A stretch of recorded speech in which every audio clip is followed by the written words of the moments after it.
तो अब तक आपने जाना अर्जुन के मन का संताप कि वो कौरवों को मार करके अपने गुरुजनों को, अपने प्रियजनों को मार करके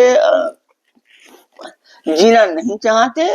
उसमें सुख की प्राप्ति कहते हैं वो, मुझे उसमें सुख की प्राप्ति नहीं होगी, ऐसा राज्य, ऐसा सुख मुझे नहीं चाहिए।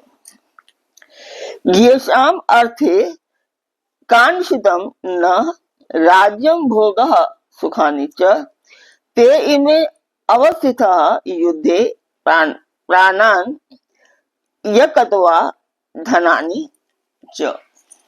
तो वो कहते हैं कि हमें जिनके लिए राज्य, भोग और सुखादि अभीष्ट है, वे ही ये सब धन और जीवन की आशा को त्याग कर युद्ध में खड़े हैं।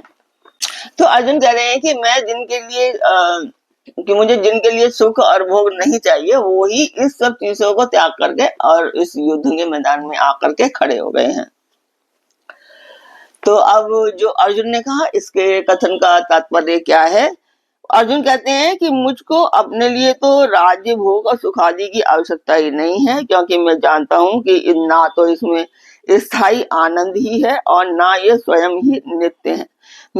मैं तो इन भाई बंधु आदि स्वजनों के लिए ही राज्य आदि की इच्छा करता था, परंतु मैं देखता हूँ कि ये सब युद्ध में प्राण देने के लिए तैयार खड़े हैं। यदि इन सब की मृत्यु हो गई तो फिर राज्य, भोग और सुख आदि किस काम आएंगे? इसलिए किसी भी प्रकार का युद्ध करना उचित नहीं है।